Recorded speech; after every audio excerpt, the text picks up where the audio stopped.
sense when you think that Madame Denois loved cats to ride.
As I was working on cats, and I'm still working on cats, I opened my book, my Buffon illustré.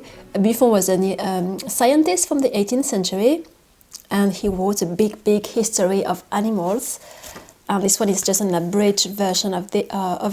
I bought in my magical bookshop you have seen in a previous vlog. This is abrégé, which means it's a shortened version of it.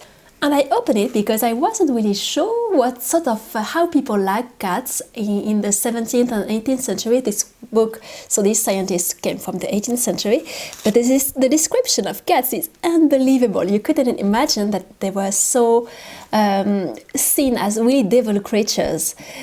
First he gave the description, few different sort of cats we could see, and he said the description is really amazing. I will try to translate a few things. So in French he says, ces animaux ont une malice innée, un caractère faux, so they are really malicious and they are never true, they always lie.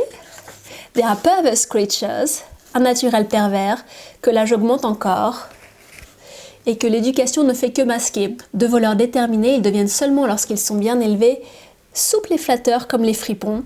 Ils ont la même adresse. So he really said they are just cheating, they are stealing, they are fripons. I don't know if you translate that in English. They are just trying to praise you and to be kind to you so that they can treat you better. It's unbelievable. The description is, the entire page is only wrong things. Even he say les jeunes chats, young cats, which are gays, cute, would be very nice for small children, seraient aussi très propres à amuser les enfants, si les coups de patte n'étaient pas à craindre, mais leur badinage, quoique toujours agréable et léger, n'est jamais innocent et bientôt ils se tournent en malice habituelle. what he is really saying, that cats are devil creatures. Nothing nice can come from a cat, which is unbelievable if you think about that, like as if all the cats were like that. So yes, I was just wanted to see that, because I'm not really familiar with the history of pets and how cats were seen at this time. But it's quite surprising. I didn't imagine they were seen like that, especially after reading White Cats, when you think that Madame d'Aulnoy loved cats, to write an entire fairy tale about cats.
So on this vlog you have seen I've mainly worked on the little cats from the White Cat's Court and White Cat herself. And I also wanted to share with you a little something about another lady writer. I had this book for a very long time. It belonged to my grandmother, and it is a selection of letters written by La Marquise de Sévigné, Madame de Sévigné, who also lived in the 17th century. And she was a bit older than Madame d'Aulnoy. She was born earlier, and she died at the end of the 17th century. And the reason I read it was mainly because she has a daughter which was almost the same age as Madame d'Aulnoy herself, and her daughter died at the same year Madame d'Aulnoy died. So I thought it was interesting because she loved her daughter very, very, very much. She wrote to her all the time, so we have this collection of letters she wrote to her. I thought it was interesting because it was probably a bit the same relation Madame d'Aulnoy had with her mother. We're not really sure. I didn't find any letters. Maybe they are kept somewhere. They will come out sometimes. I don't know. But I thought it was a really good idea to read it now. I never read it. I had it for a long time. And it's only a selection. I think there are a lot more letters than that, but it was super interesting. It's really interesting when you like mundane, practical details. I love traveling in time throughout history, and I love all the mundane details, what people were doing, how they organized their days, how they were moving, all that. All the things we have a vague idea for sure, but it's never the same when you have the written documents of that. And Madame de Sévigné, she wrote everything she was doing. She was, if you're not very familiar with her, she's a very, very famous writer from the 17th century. She was known, of course, by the king, by all the very important writers of the time, and Madame de Lafayette, all the lady writers.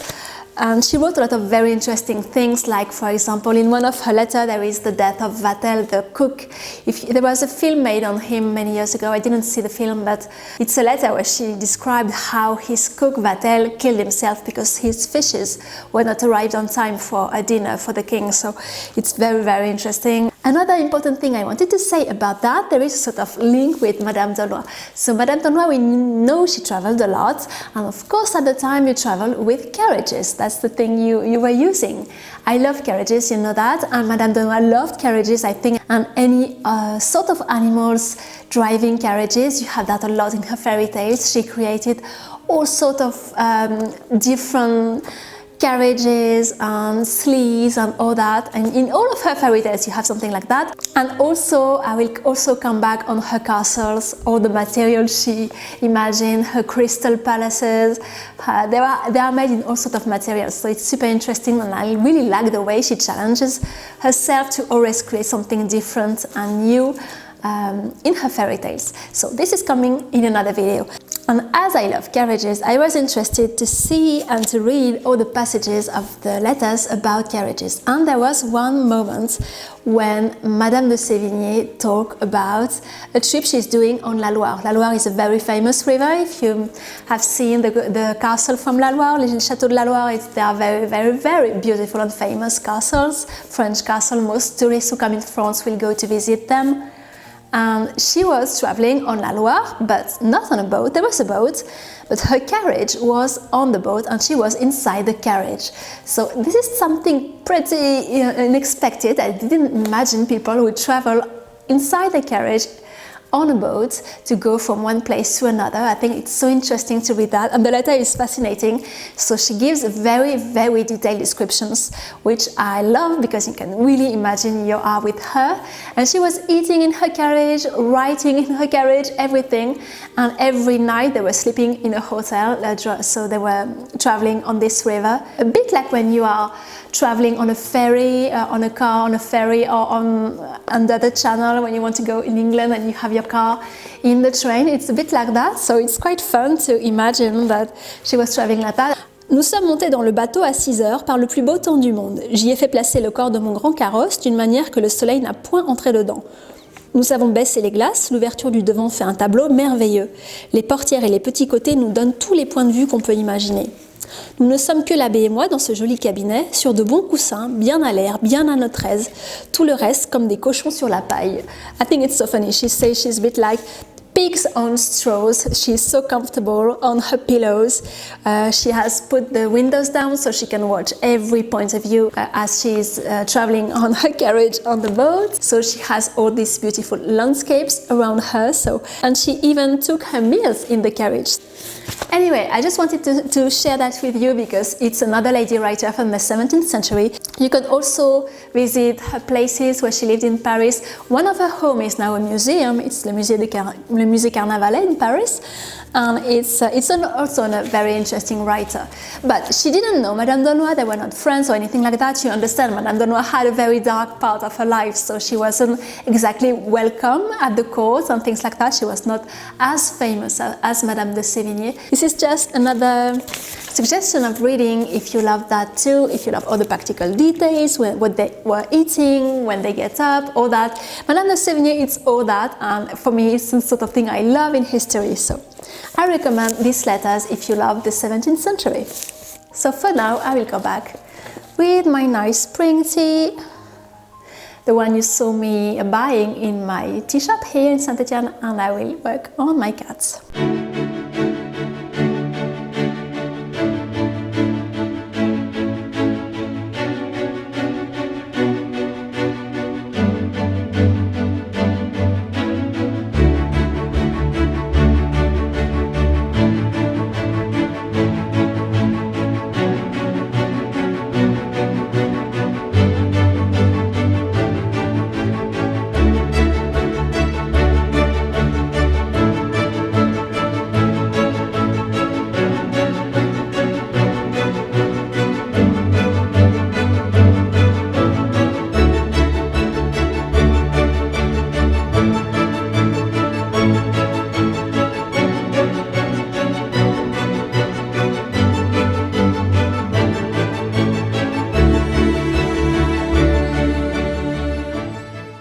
So this is what I have finished this week. This first cat was finished last Monday at the end of the day. I worked on him. On Tuesday I was sick because we had so much wind, the weather was not good and I didn't work.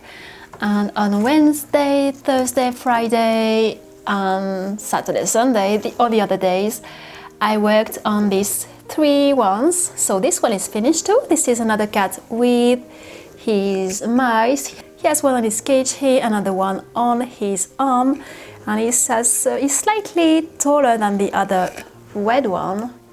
So these two ones were finished. They are part of cats' course. They are the cats which have a lot of mice on their cages, so I just follow the story here. And here we have another white cat. So I have done one when she is eating her dinner, her mice dinner.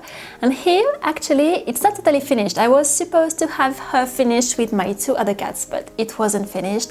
I still have some work to do. She has quite a big sophisticated dress and it requires way more time. So here it is the I of a letter, which is the first letter of Il était une fois, which means once upon a time in French, and it is the letter which you have on almost all the fairy tales. And White Cat, there was a lot of I, so I just thought, oh, I'm going to do a big I, like the sort of letters you have in fairy tales, the first letter of the page.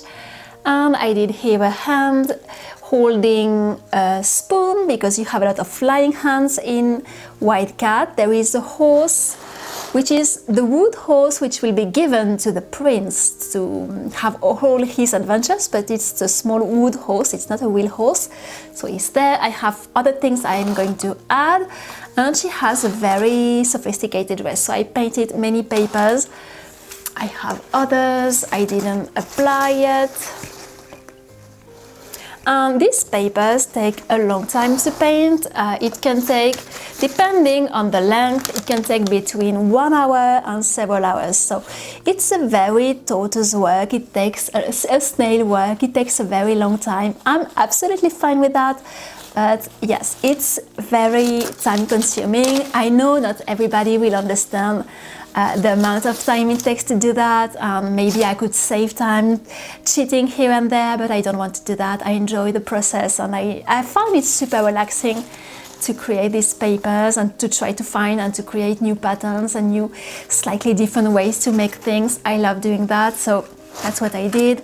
And here I'm going to show you, you are going to see her on another video completely with all her dress finished and all that. I just wanted to show you her how she was, and you can see she's much bigger than my other cats, like this one for example.